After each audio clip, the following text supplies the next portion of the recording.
Now it's less than 1 week to nomination day, and another opposition party, the National Solidarity Party, has unveiled its party slogan and manifesto. NSP Secretary General Goh Ming Sing also introduced a 5-member team which will contest in Marina Parade GRC, a PAP stronghold that has seen walkovers in the past 3 elections. One new candidate is 24-year-old advertising executive Nicole Sia, the youngest candidate to be introduced so far. To be honest, in my younger days, I was a staunch PAP supporter.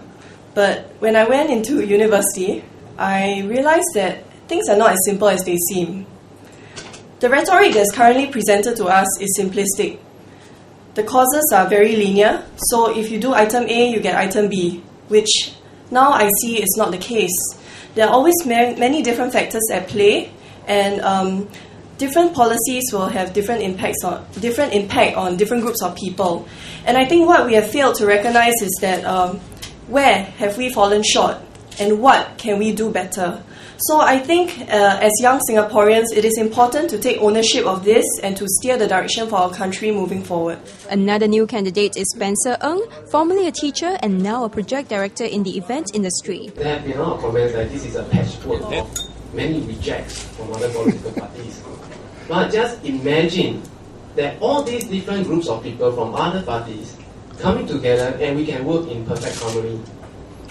And just want to put your imagination a little bit further. When we are elected into the parliament, and if we do get a 51% of the parliamentary seats, we can work very well with all the diverse views given to us from Singaporeans.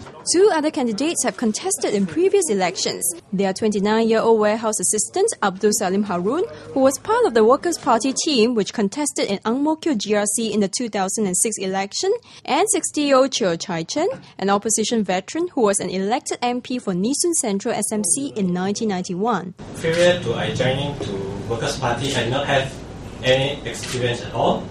I do not know how to interact with the residents when doing my house visits, all that. So as time goes by, you learn. That will be an advantage to me with more experience. There are many poor people. It's not the parade, the area near is Parkway. I'm talking about the MacPherson area, MacPherson estate. We've done our house-to-house visit. So we have found many, residents, they are very poor. 63-year-old former civil servant Ivan Yeo will be leading the team, and this is his first time contesting in an election. Many people regard us as a so-called, they may like to say, oh, this is a suicide squad, etc. It is not, Politics is a very serious matter.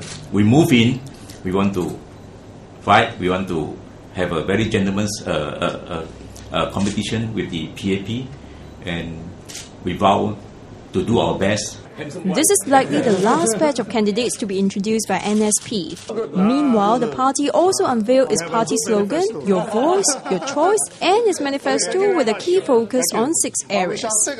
One of the issues that Singaporeans have is that because the employers need to pay CPF contribution for the employment of locals, whereas they don't have to do so for foreign workers. So we propose that the foreign workers levy should have a component which is equivalent to the employer CPF contribution, so that there is no cost advantage because of the fact that the employers don't have to contribute CPF. For a first-hand flat, HDB flat, it is basically a monopoly of supply by the HDB with many buyers. And these buyers are only Singaporeans.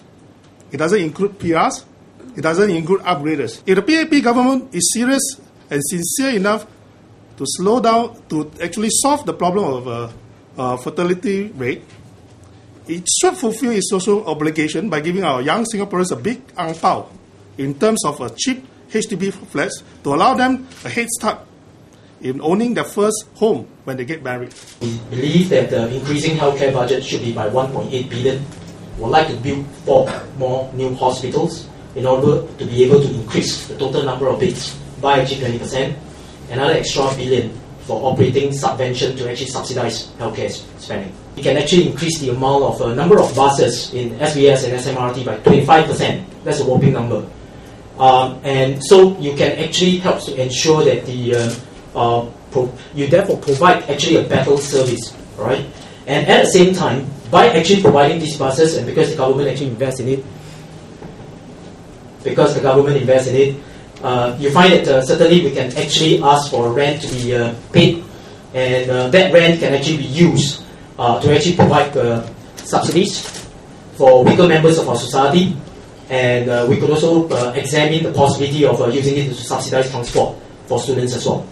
The party believe that we need to look back to where we came from.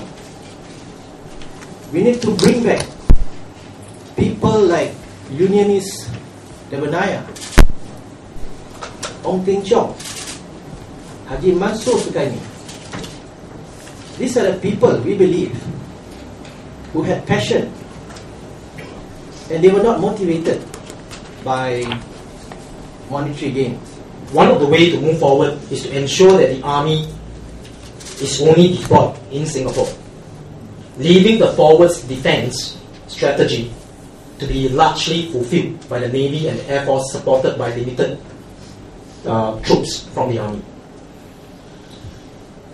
With this force structure itself, the advantage that we have, as I mentioned earlier, you'll be able to reduce the mission demands of national servicemen. You'll be able to actually have a long-term commitment that we have against terrorism. For more on Nicosia, NSP's youngest candidate, and the other new candidates, check out our other clips.